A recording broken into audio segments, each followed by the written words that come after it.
Chief Operating Officer for the healthcare system. It is my pleasure and honor to introduce Dr. Tariq Musa. He is one of our new pulmonologists. He is a partner with Dr. Mohammed Al-Halwani, who is back home in New York right now with his wife as they enjoy their new son. He will be back later on this week, and his wife will actually be joining us next summer. She is an oncologist, so we got a 2-for-1 special on that one, right? That's good recruiting, that's all I got to tell you. But tonight we have the honor of Dr. Musa joining us. He's going to talk about pulmonology, and I will tell you it's been a blessing to be part of their recruitment, but also to be at the leading edge of the services that they brought to our community. As they come from large programs, and he's coming from Columbia, Missouri, where he did a lot of work there with the University of Missouri, as well as the VA Medical Center there, doing a lot of things that are revolutionary to our community. And he'll talk about some of those tonight, but I'm excited because there's a vibrancy and an energy that these two gentlemen bring to our organization that it excites you. They're always up and down the halls, they're rounding at every floor, they're available. And so it's a pleasure to introduce them to you tonight because you will see them. And I challenge you to seek them out, seek their counsel. They know what they're doing, and they know how to use the new technology that we've brought to enhance their providence of care. So without further ado, I just want to introduce Dr. Musa, if he comes on up. He and his partner are going to offer state-of-the-art sleep medicine, asthma and pneumonia treatment, chronic obstructive pulmonary disease care, and rehab. Urgent long-term care is available for all pulmonary patients. And he's going to talk about what they have to offer. As I said earlier, he trained in pulmonary and critical care medicine at the University of Missouri, Columbia. He completed his internal medicine residency at Morristown Medical Center in Morristown, New Jersey. He is a board-certified physician in internal medicine.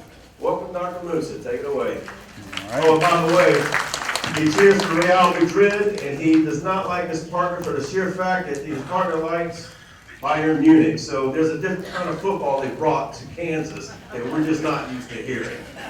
So don't let that take away from his message. Well, I don't know what to say actually. You made it harder now. Welcome everyone. You guys hear me okay, or should I speak a little up? Or that's okay? A little louder? Okay, is that better? Okay. Well, since you started talking about the Real Madrid thing, I don't know if you guys are familiar with soccer, but I'm a soccer fan. You know, you have to be on the best side, you know. As in medical care, we want to be the best place here. I got to be on the best side in soccer too. So, welcome everyone. Thank you guys for coming. This talk is actually very special for me for many reasons. First of all, this is actually my first talk in the front of audience, I used to give lectures, but I never had a lot of people, and talking, and I feel special about it because I really want to be close to the community here, and that's one of the reasons actually I joined the hospital here. And, when I interviewed for the job, me and my partner, we interviewed in many places, but this place had very special ideas to offer, and that's the reason why I actually picked my first slide. The eye care that probably all of you are familiar with, it's very attractive. It goes along with our goals, me and my partner, how to establish a healthcare system that will put the patient as a priority, improve patient care, give the patient the best care we can here.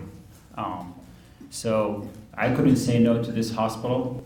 It was my great honor to be a part of the family here, and I'm really happy to be with you guys here, talk about pulmonology, what can we offer to this community, and get any questions from anyone, okay?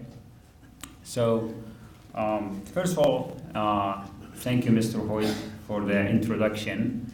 And moving here, that's a picture of myself and my partner, Dr. Al-Halwani.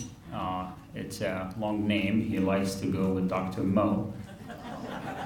Obviously, he's the one on the right side. I'm one on the left side.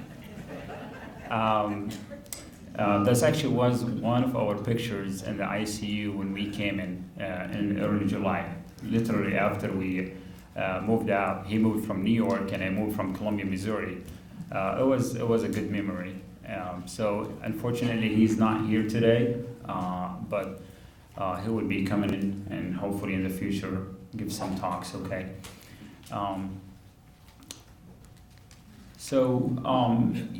Before I kind of talk about what services and tests or medical pulmonary services that we offer here, very much we have a practice that we're establishing to cover services on the inpatient side of the hospital and the outpatient side. So we have established clinic in the hospital. It's on the main floor across from the gift shop, and we do have coverage and inpatient service. We provide medical care for patients admitted to the ICU. So we do provide any critical care support that the hospitalists here need. On the inpatient on the floors, we do help with any pulmonology care, any consults, so we're always available, okay? Our mission and goal is to be available 24/7, so any patient comes in, needs any help in the hospital or outside the hospital, we're here to help you. So, kind of go over some of the stuff that we do here. So, airway management, and that means, basically treating patients who need ventilatory support. Any patients who has issues breathing, their oxygen low, then they need to be on some sort of machines or masks to help them breathe better, to help fix their low oxygens. So we are very familiar with that. So that's what airway management means. The navigation bronchoscopy and the EBUS, or the endobronchial tissue ablation and the endobronchial ultrasound, I'm going to cover that in a slide later on. A bronchoscopy and lung biopsies, we'll talk about that in details as well. As I said, we do manage critically ill patients. Any patients admitted to the ICU, we provide 24/7 care to those patients. Mechanical ventilation, again, any patients who are connected to a breathing machine, we take care of that as well. Methacholine challenge test, it's a special type of a lung test that I will cover later on at some point. Non-invasive ventilation, and probably most of you are familiar with CPAP and BiPAP, and what does that mean?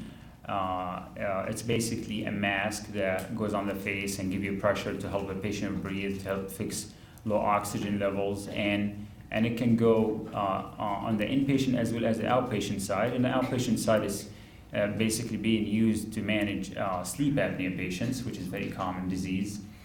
Pleurodesis. First of all, let me say what a pleura is. So pleura is the membrane that covers the lung. So the lungs basically inhale, exhale, deflate, inflate. There are two membranes, one covering the lung and then another one covering the chest wall from the inside. So these membranes are called pleura, visceral and parietal pleura. Any disease that would affect the pleura, like fluid or inflammation, called pleural disease. If a fluid build up there, we call pleural effusion. So some of those patients, they can be managed by what we call pleurodesis, which means that you fuse both membranes together. And we do that using chemical materials, or what we call talc. It's just a special material that's used for such purposes. We'll talk about pulmonary function tests at some point later on. We're going to cover sleep studies and the sleep lab. Thoracentesis, it's a procedure that we use to drain the fluid that I just talked about. When a fluid accumulates between the lung and the chest wall, we basically do, under ultrasound guidance, a procedure where we stick a needle through the skin with local anesthesia. We don't give any sedation. Patient comes in, get the procedure, and leave on the same day. Thoracostomy tube insertion, sometimes we need to, again, such fluid, or if air actually accumulates in such space, then sometimes we need to leave a tube in there to drain the fluid or the air out. And that's what thoracostomy tube insertion means. Tunneled pleural catheter, This is actually a very special procedure for patients who has any patient has recurrent fluid surrounding their lungs between that space, the pleural space, due to cancer or due to any other process, and they keep coming back with the fluid, and they need multiple procedures to get the fluid out and drain it out and help them breathe better. Those patients, we actually consider them for what we call tunnel pleural catheter. So this type of catheter, actually, the patient would go home with it, and then a family member will drain the fluid at home. So it's very convenient. It will decrease the patient visits to the ER. It will give the patient a comfort and relief whenever they need to, rather than waiting and coming and seeing physician. Actually, I placed one about a week ago. So, and the patient is doing very well. She improved significantly, and she used to come like almost every 3 days to the ER and get admitted and get a procedure done. So the catheter is actually very helpful. Now we're gonna skip to the diseases that we treat. So asthma and reactive airway disease, very common illness where you have an inflammation in your airways and the pipes. And people with such disease, they are hyper responsive to any trigger, whether smoke exposure, dust, any allergens, bronchitis and bronchiectasis is another type of illness that affect the airways, the lung pipes. When you have a chronic inflammation, we refer to it by bronchitis.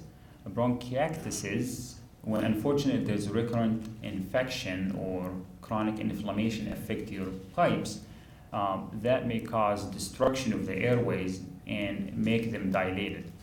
And when that happens, sputum and the phlegm will stag in the airways. And if the patient is unable to get that phlegm out, it will predispose the patient for more infections. So we treat that. Chronic cough, obviously, COPD, very common disease. Hemoptysis, and what does that mean? Is basically if you cough in blood. Interstitial lung disease and lung fibrosis is very, very common entity that has a lot of illnesses. In general, what it means if you have a scarring of your lung. So, if you have a wound or an ulceration in your skin, it may heal without any problems, and it may not heal and leave a scar. And the same applies to the lung. If you get lung infection, if you get exposure, if you get inflamed lung for whatever reason, and it doesn't heal very well, that may leave a scar. And such scarring process may cause interstitial lung disease. Lung cancer, very, very, very important. One of my favorite illnesses and topics to talk about. So I'll leave that when we talk about bronchoscopy. Mediastinal lymphadenopathy, the same. Occupational lung diseases, and most commonly people knows about asbestos. Probably all of you have heard about it. So we do cover that. Pleural diseases and pleural effusion, it's the same thing, the membranes that are covering the lung. We kind of covered and talked about it. Pneumonia and pulmonary infections, any type of lung infection, whether an abscess, simple infection, diffuse infection, what type of it, bacteria, fungus, even atypical infection that caused by some sort of rare organisms, we do cover that as well.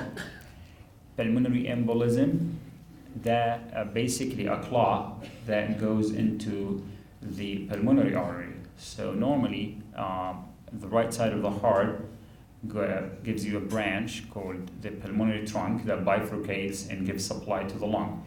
So those arteries, they can have a clot in them, and that's what we call basically pulmonary embolism. Pulmonary nodules basically refer to any spot that we catch on any type of imaging for the lung. You get a CAT scan or a chest X-ray for whatever reason, and you find to have a spot on it. We do cover that as well. Pulmonary vascular disease and hypertension basically refers to a group of patients that they have elevated pressures in their pulmonary artery, the artery that goes out from the right side of the heart to the lungs. So if the pressure is high, that's another entity that we deal with. Respiratory failure, very much those are patients who needs oxygen, or the CO2 builds up in their body and they need some sort of a help. And that can be either acute or chronic. Acute means patients has been doing fine and all of a sudden they got sick, admitted to the ICU most of the time, or to our pulmonary unit. And the chronic patients, the chronic respiratory failure patients, they are the ones who has issues at baseline, but they're doing relatively okay. Sarcoidosis, I don't know if you guys have heard about this actually at all or not, but it's a type of autoimmune disease that basically affect the lungs, where you have infiltrates or inflammation of the lungs and enlarged lymph nodes and the mediastinum. Mediastinum, it's a word that we use to describe the space that's located between the heart and the lungs. So normally we do have lymph nodes in that space, and they shouldn't be enlarged, but sarcoidosis typically cause enlargement of the lymph nodes located in that space between the heart and the lungs. Sepsis, very, very common and important illness. People comes in with infection, their body reacts with the inflammation to the infection, they get sick, they may have low blood pressure, their lungs not working okay, their kidney may fail, the liver may fail. Such patients usually being treated in the ICU. Sleep apnea, we'll talk about that later on. And tuberculosis is another disease. This area is not very common to have tuberculosis, more common in the East Coast. But we do cover that as a specific bacteria that can cause extreme damage to the lungs, and usually the treatment would be 4 antibiotics for the first 2 months, then another 2 for 4 months, total of 6 months. So very extensive duration of treatment. Am I going slow, fast? People are sleeping, napping, or not yet? Okay. All right, so our intensive care unit, throw some pictures in there. Really lovely place. We're so proud of, and we have an 18 beds ICU. The way it's designed in kind of circle, so if you can see on the pictures on the left side, you kind of can tell, that it's designed in a circle way, where we actually can, even if we're working on the computer disks, as you can see in here, like if we are sitting here, we still can see our patients here, and we still can even have an eye on them. Here, I don't know if you can see the red dot, but here's the rooms, room, and here computers. So even if we're sitting, doing any work or anything, the nurse can easily lay eyes on the patient and be available for any help. Obviously, the patient will have a remote control. If they need any help, they will just push a button and the nurse will go right away to the room. But the design gives you an extra care and eye on the patient. The rooms, I have another picture for the room, we'll show in a little bit. That's the ICU from outside, so 25,000 square feet, very advanced medical technology. We actually provide every service that any sick patient admitted to the ICU can think of. When we came in July, we worked with the staff here and really got everything we needed. We got all the support from our administration. We got all the equipment, all the supplies that we need to do any procedure, provide any care that we need here. I choose basically my personally, I went into pulmonary critical care because I really liked, the ICU field and the pulmonary field for a reason. It's a nice feeling when you help patient get better. You give them the best care you can, and you see them getting better, and you see the smile on their beloved ones. It's really always, admired me, a lovely feeling, I had a patient that I took care of, and took care of her dad, and that's when I was a resident. And he spent quite a time in the ICU, like about a month. Unfortunately, he didn't get better, and he passed away. About 6 weeks later, around Christmas time, she sent me a card talking about her feelings and how much the care that we given her that time helped her through the process of grief, and how much that was a great experience for her. You know, such feeling actually made me really, I want to do this, you know. When you have a patient comes in for a breathing problem, they can't go to the bathroom just because they can't breathe, and you help them, you try to figure out what's going on, and you improve their breathing, their functional status, and you make them at least stay dependent, you know, independent, I'm sorry, on, you know, they don't need help from anyone, and manage their daily life activities. I think that's, to me, a fabulous feeling. We have an 18 beds in the ICU. We have a family waiting room. We have a family conference room. So the family waiting room, which I will show in a little bit, it's basically it's a 24 hours, 7 days, whenever you want to come, you can come. You can rest there. Vending machines, there's coffee, and there's a family conference room that we actually can use to sit down, talk to family members about their beloved ones, answer any questions they may have. That's the family waiting room, and I forgot to mention there's also a healing garden. So there is 2 areas outside where you can enjoy, sit down and relax. That's the family conference room.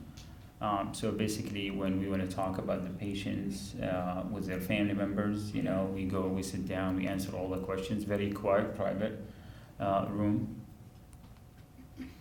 And that's the one of our actually ICU rooms.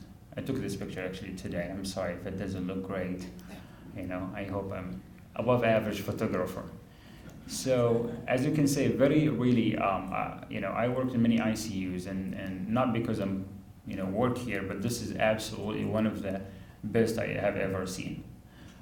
You know, the way it's designed, the supplies that it has, the monitors, everything you need.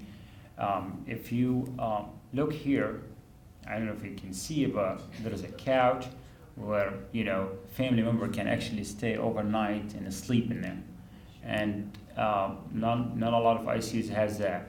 Here you can see a chair. There is like a desk area where you can actually, I have seen some family members here, they come, they work while they're, you know, close to their beloved ones, you know. So I feel the design really lovely because, you know, you can't be away from your beloved one. You still can probably do your daily life activities. You still can work, and at the same time you'll be close to your beloved one, so you're not worried about him. You're not anxious. You're not thinking about them, you know.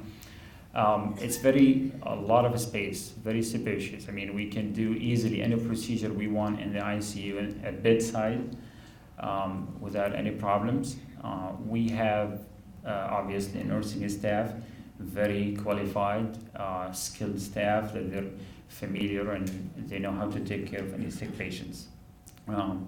We have been running in this unit for about 2 months now, and I'm really happy with things going so far. Here's another picture of our monitors, as you can see on the left top here. And again, as I said, it's 24 hours, 7 days. You can visit anytime. Another picture, a couple of our staff. We like to work together and, you know, be happy, smile, you know, try to not the stress of the job affect us. Really has been enjoying with such folks so far. Okay. I'm gonna now switch to advanced bronchoscopy. So, you know, to me, lung cancer, it's the leading cause of cancer death in the US. So it's not the most common, but in terms of mortality, it's number 1. And, you know, when we talk about lung cancer, we talk about lung masses, lung nodules. Sometimes you go get a CAT scan for whatever reason, you go get chest x-ray for whatever reason, you find to have a spot or a nodule. We do have, what a bronchoscopy simply means, basically you have if you see on the left side here, basically you have a scope, which is basically a tube-like fiber optic and has the tip on it right there, has a camera. So you can go into the lungs and you can have a look and, you know, see what you can find. With time, people advanced, they use advanced technology, they improved, and we end up having two new advanced bronchoscopies. The first one is called EBUS, that's a short name, endobronchial ultrasound. And what does that mean? If you guys remember when I talked about that space where it's located between the heart and the lungs, where you have the lymph nodes and they can be enlarged, here it comes in the role of the EBUS. So the EBUS, basically, you go down across, we knock the patient out, we do it in the OR, and I will show you our room in a little bit. The patient will be sedated, and it's a quick procedure. Sometimes we do under conscious sedation, where we give the patient a little bit of a sedative, make them, comfortable, not feeling any pain, but not completely out. And we have the option, we have all the anesthesia support to put the patient completely out if we need to. So we go with the scope, we have an ultrasound on the tip of it, and then we look for the lymph nodes. And here, there is a lymph node. If you see, that's kind of the border of the lymph node, that white line. So you'll find the lymph node, and this is the needle, actually. So you stick a needle under ultrasound guidance, and it's very nice. For a reason. So back in the old days, when any patient found to have like a spot or a lesion on the lung that's concerning for lung cancer, sometimes they used to go to the surgeon, and the surgeon cut part of their lung out, and then they may have a bigger procedure, stay in the hospital. Back in the old days, it caused a lot of problems, a lot of mortality, a lot of complications. The beauty about such a procedure that we can give the patient a diagnosis if it is malignant, and at the same time we stage the patient. And what does that mean? In other words, we will know how extensive is the disease, because if the disease has spread to the lymph nodes, then there will be no role for surgery, so there will be no need to expose the patient for a big procedure for no reason. So that's a major important help that we got from the EBUS. Then after the EBUS, we came up with what you can see on the right side. Looks like my cursor is not working. Oh, it's actually on the ceiling. Okay, here. So this is like a GPS, literally like a GPS. So we get the patient, they get a CAT scan before the procedure. We literally drive their airways. So if we have a spot like that, you see there. So we locate the spot, and then with the technology, as like a GPS, we manipulate into the pipes until we get to the spot. As you can see here, it's in red color. This is our target, and we sample it. The advantage of this, as I said again, and back in the old days, patient like this, they used to send him to the surgery, open him, cut part of the lung. And sometimes these spots, when they are found on the scans, they're not necessarily cancer. We would like to rule out cancer, right? Because you want to rule out the serious stuff, okay? You want to be safe rather than sorry to the patient. But sometimes you may have a spot on the lung, and you cut it out, and it comes back benign. It comes back no cancer. So if you look retrospective, and the doctor exposed me to a huge surgery for no big reason. We don't want that to happen. And that's the reason why we talk about these two procedures. The patient comes into the operating room. As I said, these two procedures, usually we do them with anesthesia, and you will leave on the same day. You will need somebody to drive you home, but it's a procedure that can happen in like an hour to two. It depends on how many samples you want to get. Chris. Okay, good deal. All right. Okay. Now this is our, we have two rooms in the OR where we do our procedures, so that's one of them. And here is our actually equipments, and the scopes themselves usually keep them after they clean them, and in a sterile fashion they keep them in a storage cabinet basically. So here I'm going to cover lung cancer screening. I think this is very important for the community to know about. Back in the, as basically for breast cancer, mammograms for colon cancer, colonoscopy. There were studies done on a national level and came up with recommendations. And the reason why they did that, because as I mentioned, lung cancer is the leading cause of cancer-related death. So, they came up, they said, well, we should do something. It's the most important reason why we just work on something to prevent lung cancer or to try to catch lung cancer before it's too late. Lung cancer, what is specific about it, is not like colon cancer or breast cancer, because those can cause symptoms. Lung cancer can start as a very small spot, enlarges, and it will not cause any symptoms. The patient will be totally fine. And by the time it causes symptoms, the disease will be advanced. So people, sat down and thought and said, we should do something. We can't wait until the patients, get symptomatic, it's advanced stage, where you can't treat them with any chemotherapy or surgery. So the modality that they came up with, you do a CAT scan of the chest or a CT chest. It's a basically more advanced, probably most of you had probably CAT scan or CT chest, but it's a more advanced than chest x-ray, where we put you in a machine and we take basically slices across the lung. The beauty about the screening CAT scan, that it's a low dose. We don't expose the patient to too much radiation. So it's very helpful because there was a huge study, 2 studies actually. So the National Lung Screening Trial recommended that any patient between 55 and 74 years old who smoked, for 30-pack year history. You basically count how many packs they smoked and how many basically years, and if they smoked more than 30, what we call 30-pack year history, then they would qualify, even if they have stopped smoking within the last 15 years. So not necessarily the patient needs to be active smoker. So anyone actually fits into that age group between 55 to 74. And even the U.S. Preventive Task Force, they said, the patient is doing fine and he's functioning in good shape. You should actually consider doing it until the age of 80. So we are working on getting this established through our hospital, through our clinics, surrounding clinics here. So it will take us probably a while to get everything in a place, but that's something we want to do because we want our community to be aware of. We want to do it to our community. We want to, if we want to catch cancer, we want to catch it at an early stage. We want to catch the spot before it grows, when the patient can be easily cured with only resection.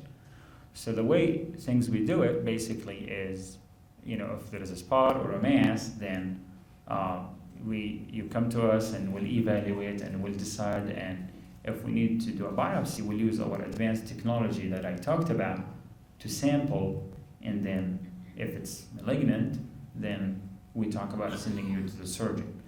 The beauty of this that really has shifted, back in the days before this started, most of the patients that they were found as a first-time diagnosis of lung cancer, they were in the stage 4.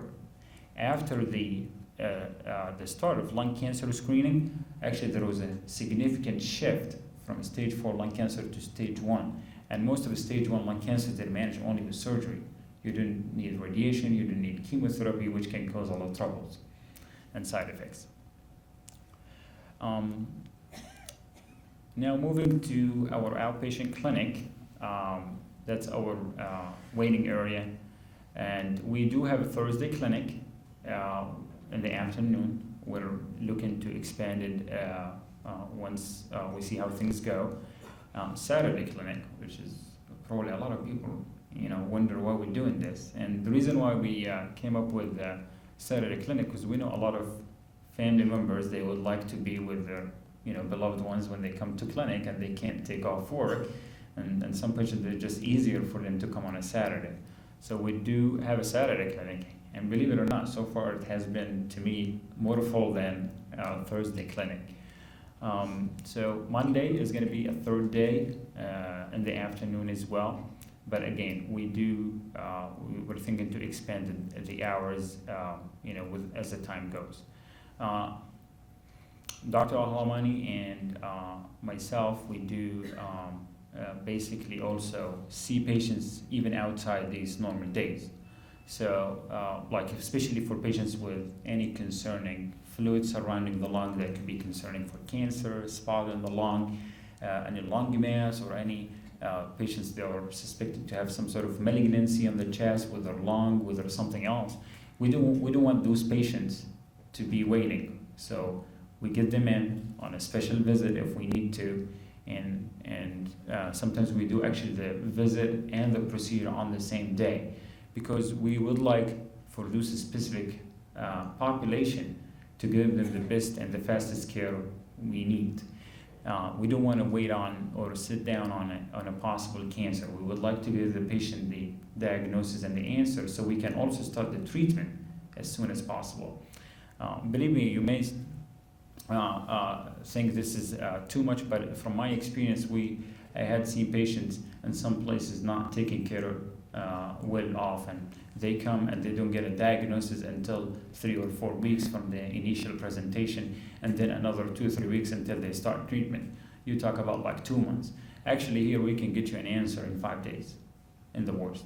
So, in some of our cases, we can get an answer, preliminary answer on the same day. We can have our pathologist comes in and look at the samples on the same day while we do the procedure. So if you need help from us, don't hesitate. Just call us. We're available. We can help at any time. Any questions, even at night, if there is any question needed, you can call the operator of the hospital, and there is one of us is on call, and we'll give all the help or the recommendations needed. That's our number right there. So 480-100. And worth to mention that in our clinic we do have 2 services that we provide. So we do have a respiratory therapist who helps us in teaching the patients about how to use their inhalers. They will sit down with you, they will spend time, make sure you know how to use the inhalers. You may think this is not realistic or funny, but I am a pulmonologist, and the first time I use an inhaler, I use it completely wrong. So I had actually a respiratory therapist sit down with me and teach me how to use it. We do have what we call a spirometry testing. It's some sort of a test that we do in the clinic to see if the patient has COPD or has asthma, and instead of to the lab. So we do have this very helpful testing. Last week I had a patient came in, and nobody knows why she's short of breath, and this is available too. I did the test, and we discovered that she has COPD, and she has been running between physicians for a whole year. And again, I have not done anything genius. The good thing that we have that service available to help the patient care. One of our patient rooms here as a standard unit, bed, and we have all the supplies to examine the patient's computer. And I like, the fact that we have a computer in the room because, some patients, they will, and I offer personally my patients if they would love to see their images. And most actually the patients, they would like that idea and they welcome it. And so I think having a computer in the room is very helpful.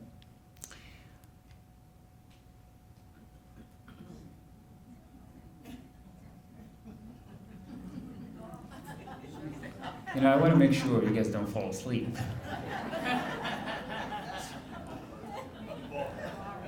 Don't go to the store now and get alcohol. Okay. We don't want Dylan to run out of alcohol tonight. All right, pulmonary function test. So here is Judy, who's standing in all the way to the back, and she runs the pulmonary function test lab. So very much, this is a very important test that can help us to diagnose a lot of illnesses that can affect the lung. The one that we covered in the beginning, asthma illnesses, COPD, bronchitis, bronchiectasis. It's very helpful. We easily available. We can get the test scheduled anytime, and we will get the results and read them it's simply basically you sit down in a box, as you can see the gentleman there, and you blow in a machine. She will make you work a little bit hard, you know, to get a good results, because we like you to do multiple attempts to give us the best results, to make sure we have an accurate results. Very helpful test, simple test, can give us a lot of information. A lot of patients also who goes for surgeries on their lungs for resections, they will benefit from such test, because we want to make sure they have a good lung function before we take part of their lung out. You do want to take part of the lung out if they don't have a good function to begin with. So very helpful test as well for those patients. Pulmonary rehab, one of my favorite places, and I really would love our community to know about it. So I never, and I'm not exaggerating, but I never sent any patient, I never referred any patient to pulmonary rehab and did not feel better by the time they finished. It's hard to appreciate the benefits if you don't finish the course. It's usually twice a week, sessions twice a week, and it depends on the patient insurance, but for the most part we run basically 9 to 18 weeks. And by the end, I never saw any patient didn't tell me I did not feel better. The evidence and the literature showed us that it improves breathing, exercise tolerance, functional status. It reduces the hospitalizations and the ER visits, and reduces the anxiety and depression. And I think this is really, really important. You know, when you can't breathe, I'm sure you're not going to be happy. I'm sure you're going to get anxious. I'm sure you're going to feel depressed if you can't go to the bathroom without struggle. This is really helpful. I think I offer all of my patients to go to rehab if they have an indication, and most of our patients, they have an indication to be referred to rehab. Think about it. Some people may say, well, I have a transportation issues, I can't come twice a week. Actually, our pulmonary rehab folks, they work with the patients in helping them with the transportation issues, and not necessarily the rehab has to happen in our place. We can arrange, if the patient lives far away, for rehab at any place close to them.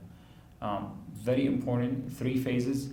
There's an inpatient phase that we usually recommend if a patient came to the hospital sick and we feel they're not ready to go home yet, they need some sort of help, so we do that. Most of our clinic population, obviously, they will go on the outpatient phase, the one I talked about, twice a week for 9 to 18 weeks. Then I really like the maintenance program we have here.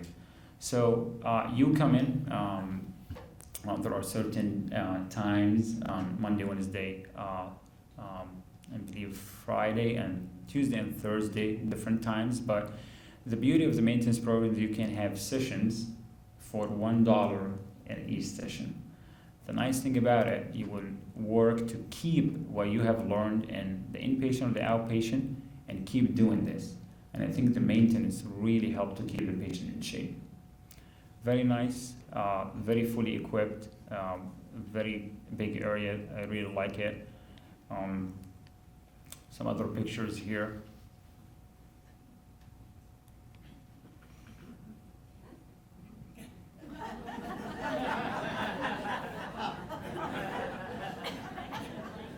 She seems very comfortable there. I don't know, it's a pillow or the treadmill. Or maybe the doctor, she must have a good one. All right, sleep lab. So as probably all of you know, sleep apnea, very, very huge topic, and we probably need hours to talk about it.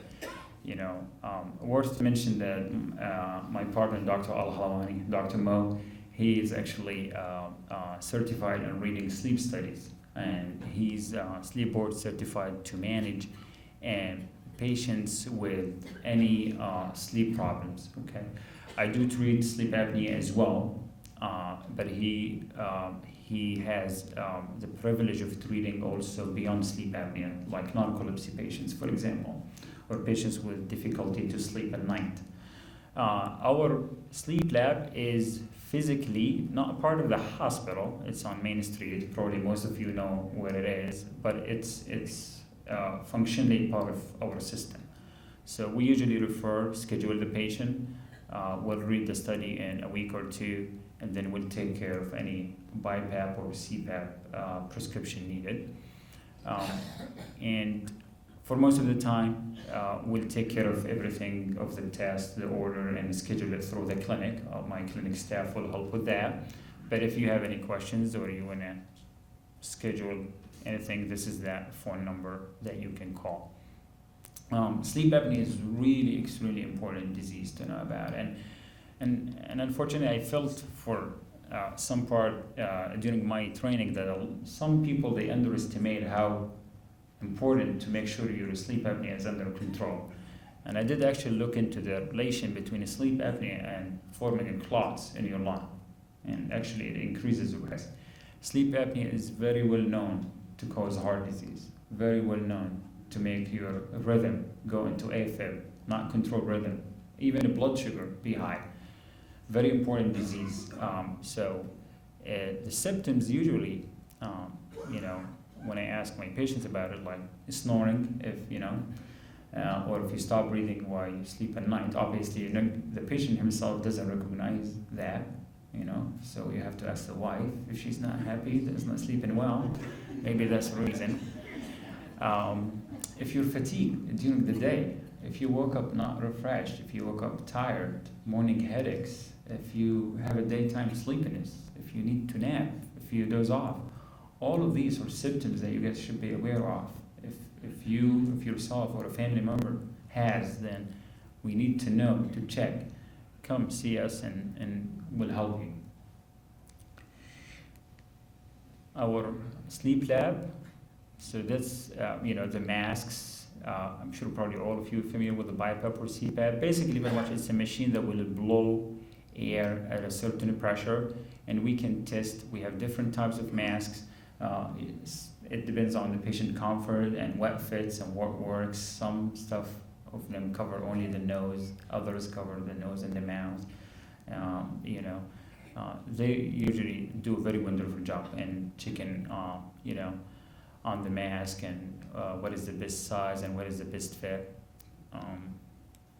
The room actually, if you walk into the sleep lab, so obviously there's a admission desk in the beginning, but if you go into the patient room, it's very nicely designed that it looks like it's really at home, I have this picture here. So, here is basically the wires that you would be connected to and the monitors, but you really can't tell. You're not you're like in a sleep lab or in a hospital. Very comfortable. Most of our patients love it. They go get the test. And sometimes if the patient insurance actually covers, we can do a diagnostic test and a therapeutic test at the same time, which means we'll confirm, first of all, they have sleep apnea, and then we'll do the titration part. And what I mean by that, we'll put you on that mask, give you the pressures, and make sure your oxygen levels and all the problems that you had while you're sleeping goes away. Because what happens in sleep apnea, because you're sleepy, you're not awake, your muscles in your neck, they collapse, they close off. Then the air will not go into your lungs, so your oxygen drops. Imagine if you have that all night and you're not aware. Low oxygen for 5 hours out of your 8 hours sleep. Last 2 weeks ago, I had a patient, young, and I put her only on oxygen until we get the sleep study done because her oxygen was low at night. Only the oxygen made her 50% better. She said, "Oh my God, I never felt like this in my life." She's young, and we scheduled her for a sleep study. So definitely sleep apnea, very important illness that we should all be aware of and treat. Finally, I really want to say that, I really feel very pleased to be here. I feel, very lucky to be part of Hutch Regional Hospital. I'll be honest with you, I interviewed at 7 places, and it was the most attractive place in everything.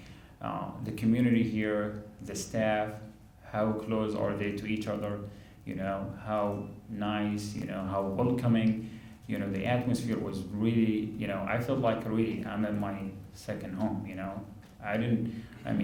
during my interviews, it was amazing, simply amazing. I really can't find a word to describe how much I felt. The hospital mission, the eye care, and our mission to improve, and it's challenging and attractive for me because we're building this practice from scratch here, and we're so excited about it. And I believe I'm a person who looks and to achieve perfectionism. Sometimes you can't be perfect, but it would be amazing to be starving for perfection and give the patient the best care you can. And we're so excited about our mission here. We're so excited about the project. We're looking forward to expand things, all for our patients. Our mission, just want to make sure our patients, they go out of the door, feeling well, functional, they have a good life.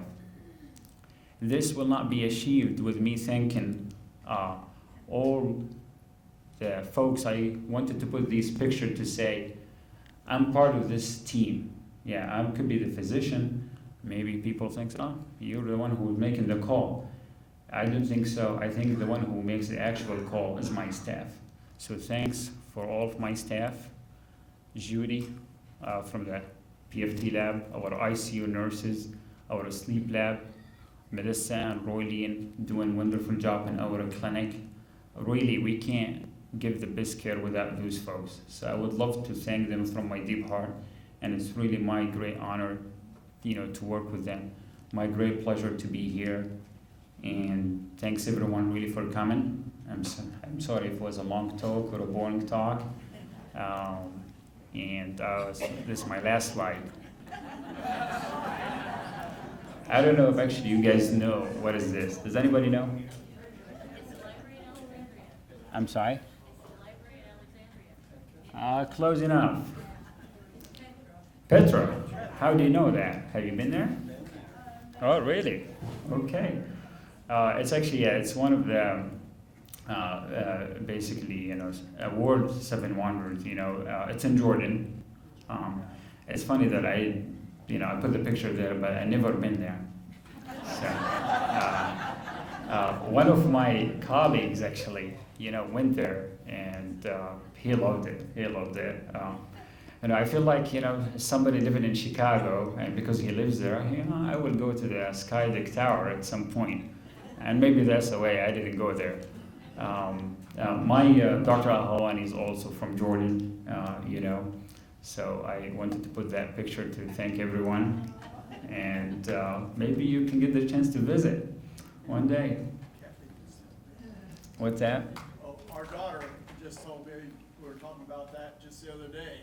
Really? She had been there. She been there? I think she walked down and took the elevator back up. Yeah, actually there was I wish maybe I should have put in more pictures. There's actually a tunnel. So the way, back in the old days, it was actually built in the rocks, the way they did it. So they basically dig into the rocks, and there are tunnels inside where you walk in, and the color, the rose color is so fabulous, especially around the sunset time. It's just amazing. I'm really, my friend actually, my colleague made me jealous to go. He's posting all the pictures and sending it to me. You've never been there? Okay, you're missing much. So maybe next time when I go back home. Thank you guys, and We'll open it up for some questions. Does anyone have anything? don't make it too hard. Have you seen any young people that are smoking these new crazy things that they're smoking nowadays? Have you seen anybody that's had severe lung disease? Because apparently that's something that's being around. Are you talking about the According to the vapes? news. The vaping, I like as a patient sick coming to the ICU, I personally did not have anyone so far. But most of the patients in Wisconsin was one of the most common states, and yeah, it did cause very bad disease or diffuse inflammation on the lungs, and there was some this case reported, but I personally did not see anything here. Any other questions? I have a CPAP, and I also have a doctor at the clinic that oversees that. Do I continue with that, or can you do more about it? So with the, when you're in treatment with CPAP, we want to make sure, first of all, compliance is the first important thing, to use it every night for at least 4 hours each night. If there are still residual symptoms, so when a sleep apnea patient comes to us, we check on their symptoms. And there is a scale that's called Epworth, Epworth, Epworth. You can Google it also and fill it out. If you score beyond 9, above 9 on that test, that means that your sleep apnea may not be under control. And part of that could be patients that may gain weight with time, or maybe their muscles are weaker now. They just need a higher pressure, So if there are symptoms and you feel your CPAP is not working as good as it used to be, then you may need to seek medical advice. We do treat sleep apnea patients. As I said, it's very important disease that can cause a lot of other illnesses. So, But to your question, Dr. Sork is still seeing sleep medicine patients, but we also have Dr. Al-Halwani now too. So if you're currently seeing Dr. Sork for sleep apnea and sleep medicine, you're fine. You don't need to switch it. We're not asking you to switch. We're just letting you know we have an additional resource now. So you still have continuity of care. exactly. And we do actually. I do see sleep apnea patients too. So. Are you seeing patients with cystic fibrosis? Yes. Yeah, we're not a cystic fibrosis center, to be honest with you. But I worked in an academic center where we had a cystic fibrosis clinic. So I do have a background, and actually I had a patient who came to my clinic with cystic fibrosis. So we have a dietitian. Oh, excuse me. Yeah, we do. We have a dietitian who would also sit down with the patient and make sure their nutritional needs. We do have all, I would say, the support that we need to. So we're happy to, take care of. Absolutely. I have a family member who has been diagnosed with COPD somewhere between stage 1 and 2, but I don't know what that means. So, unfortunately, the COPD terminology can be confusing. And actually, there was a recent study that came out talking about the overdiagnosis of COPD. And I do see a lot of patients in the hospital, I was told they have COPD, but sometimes there's something not right, and you do a lung test on them and they don't. I think what they're probably referring to is, so normally if your pipe's like that, if it's narrow and doesn't open up with the inhalers, that's what we call like narrowing or obstructive lung disease. So COPD is a type of that. It's a type of the narrowing that happens either due to smoking, either due to uncontrolled asthma, either due to dust. Probably what they're referring to in that regard, people who get born like at 7 months, premature, or they have what we call lung dysplasia or hypoplasia. Their lungs are not well formed. They will have narrowing.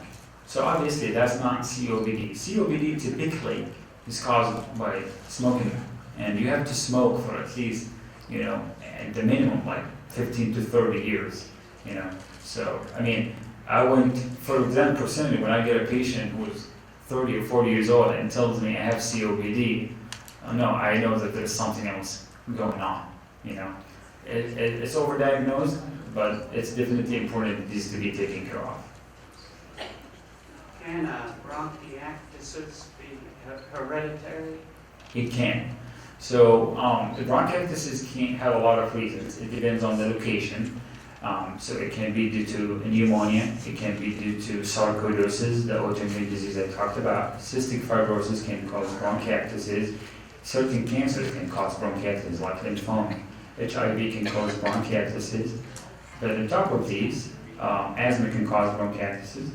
On top of this, the idiopathic, where the genes play a role. So yeah, the simple answer, good. All right, how about one more question?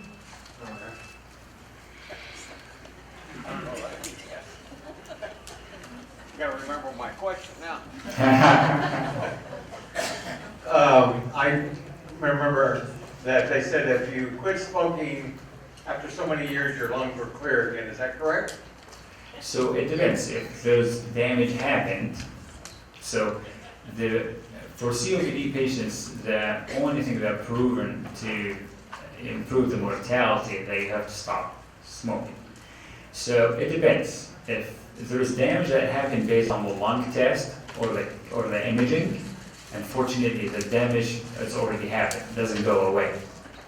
Okay? Obviously the least that you smoke, the better, and that's something we address in our clinic.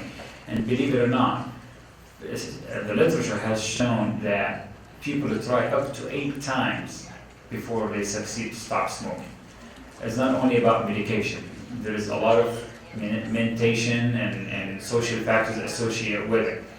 But if there's no damage, no, smoking cessation is very helpful, helps your mortality benefit. And the other thing is, like for example, on the lung cancer screening we talked about, the reason why they set up that 15 years limit that I talked about, because if patients stop and they have stopped more than 50 years, the risk theoretically goes down as a normal person. So. All right, that's what I was wondering about. Oh, really? Try and stop, I think 6 times before I finally kicked it. Yeah, that's That was 31 years ago. yeah. I mean, congratulations. But eight times people can try up to 8 times. So. All right, well, thank you, Dr. Musa. Appreciate it, Mr. I White. think I'm gonna go spend an hour on that treadmill. That looked like the perfect exercise program for me. I like that. Thank you. Thank you, guys. Our next first course is October 15th, about a month now, and the topic is going to be on our new orthopedic ward that we're almost ready to open. We're going through the punch list now, and we'll have the pictures, and you'll be able to see what the new unit looks like. And I walk through it every day. She is sexy. So I look forward to seeing y'all. Thank you. Have a safe trip.